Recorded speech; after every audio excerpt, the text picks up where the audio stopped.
जी सुनिए, राहुल का टिफिन दे आइए उसके ऑफिस में। राहुल की माँ बोली, क्या राहुल आज साथ में टिफिन लेकर नहीं गया? आज उसके ऑफिस में मीटिंग थी बॉस के साथ सवेरे सवेरे, इसलिए बिना टिफिन के ही वो चला गया। ठीक है, मैं दे आता हूँ। राहुल के पिता तैयार होने के लिए कमरे में चले गए। एक दिन पहले, माँ, मेरे दोस्त के पिताजी भी टीचर थे। उन्होंने देखो कैसे आलीशान बंगला खरीदा है। नहीं तो मेरे पापा, हम आज भी इस किराए के मकान में रहते हैं। राहुल गुस्से से बोला। राहुल, तुम्हें पता नहीं शायद, पर तुम्हारे पापा घर में सबसे बड़े थे, इसलिए 2 बहन और 2 भाइयों की शादी उन्हें ही करनी थी, और साथ में तुम्हारी पढ़ाई का खर्चा, और तुम्हारी बड़ी बहन की शादी भी तो थी। किसने किया ये सब? क्या फायदा इन सब का? उनके भाई बहन अब बंगले में रहते हैं। कभी उन्होंने सोचा है कि अपना भाई किराए के मकान में रहता है तो उसके लिए एक छोटा सा घर खरीद के दे दे?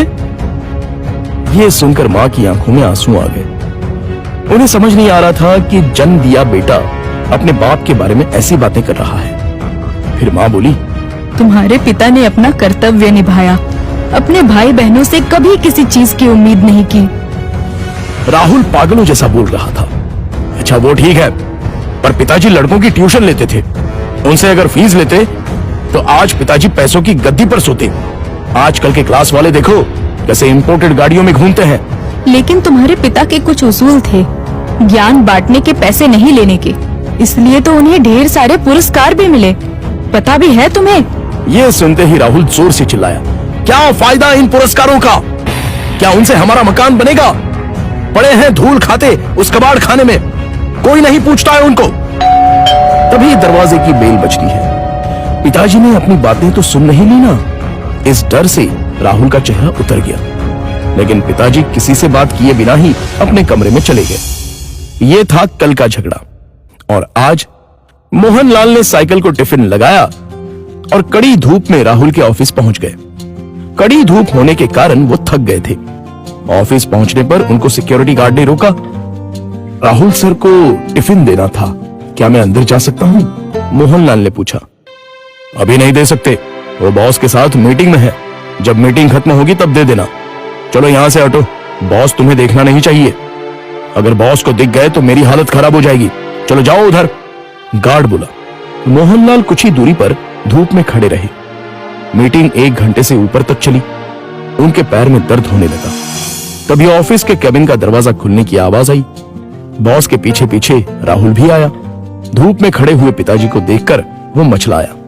चलते चलते बॉस की नजर मोहनलाल पर पड़ गई। गाड़ी में बैठने की बजाय वो वहीं खड़े रहे। वो सामने धूप में कौन खड़ा है? उन्होंने गार्ड से पूछा। अपने राहुल साहब के पिता हैं, टिफिन देने आए थे। गार्ड डरते हुए बोला। बुलाओ उन्हें। राहुल घबरा गया, उसके पसीने छूट गए। उसे अपने पिता पर बहुत गुस्सा आया। गार्ड के बुलावे पर मोहनलाल अंदर आए। बॉस उनके पास गए और बोले, आप मोहनलाल सर हैं ना? सरकारी स्कूल में आप ही टीचर थे ना? हाँ, पर आप कैसे पहचानते हैं मुझे? कुछ समझने से पहले ही बॉस ने मोहनलाल के पैर छुए। राहुल और सब लोग ये देखकर हक्का बक्का रह गए। सर, मैं विजय, आपका स्टूडेंट था। आप मुझे पढ़ाने के लिए घर आते थे। हाँ, याद आया। बाप रे, तुम तो बहुत ही बड़े हो गए हो। विजय मुस्कुराया और बोला, सर आप यहाँ धूप में क्या कर रहे हैं? चलिए अंदर बैठते हैं, बहुत सारी बातें करनी है आपसे। सिक्योरिटी, तुमने इन्हें अंदर क्यों नहीं बिठाया? सिक्योरिटी ने शर्म के मारे गर्दन नीचे कर दी और बोला, सॉरी सर, गलती हो गई। इस पर मोहनलाल बोले, इसमें इसकी कोई गलती नहीं है, आपको डिस्टर्ब ना हो इसलिए मैं ही बाहर खड़ा हुआ था। ओके। विजय ने मोहनलाल का हाथ थामा और उनको अपने केबिन ले गया। बैठिए सर, अपने कुर्सी की तरफ उंगली करते हुए विजय बोला।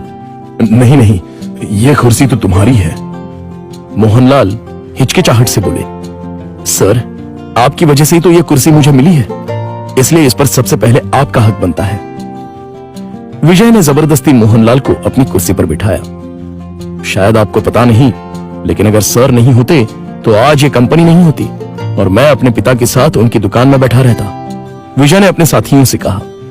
राहुल और मैनेजर आश्चर्य से देखते ही रह गए। स्कूल के टाइम मैं एक एवरेज स्टूडेंट था, मुझे पढ़ाई में दिलचस्पी नहीं थी। मार्क्स कमा रहे थे, इसलिए मेरी माँ मुझे सर के पास उनके घर ले गई और ट्यूशन लेने के लिए कहा।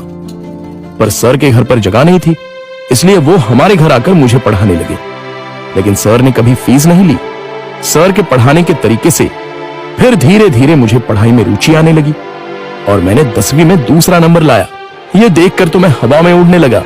My goodness! पर सर ने कभी आपसे फीस नहीं ली? मैनेजर ने पूछा। मैं मां के साथ मिठाई लेके सर के घर गया। मां ने 50,000 का चेक सर को दिया, लेकिन उन्होंने वो नहीं लिया।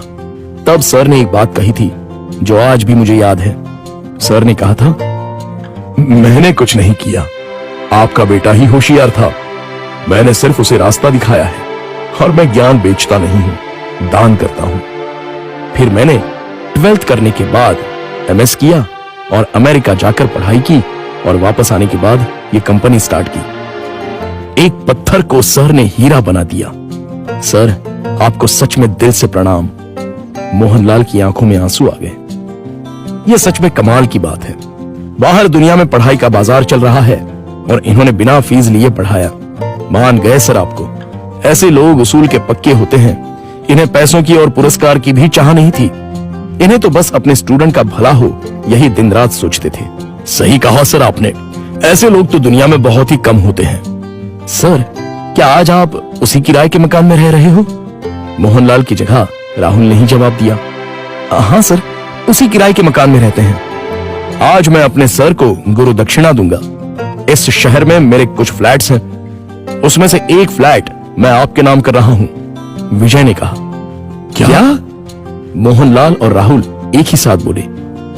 इतनी बड़ी गुरु दक्षिणा मुझे नहीं चाहिए। मोहनलाल बोले, सर प्लीज ना मत कहिए। काम के चक्कर में मैं अपनी गुरु दक्षिणा देना भूल गया था। बहुत बहुत शुक्रिया सर। शुक्रिया मुझे नहीं, अपने पिता को कहो और मुझसे एक वादा करो कि तुम अपने पिता के अंतिम सांस तक उनके साथ रहोगे। हाँ सर, मैं वादा करता हूं। राहुल इमोशनल हो गया और उसकी आंखों से आंसू आ गए।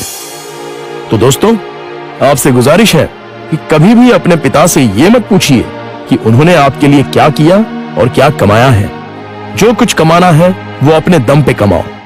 उन्होंने हमें जो पढ़ाई और संस्कार दिए हैं वही आपको कमाने में मदद करेंगे। धन्यवाद।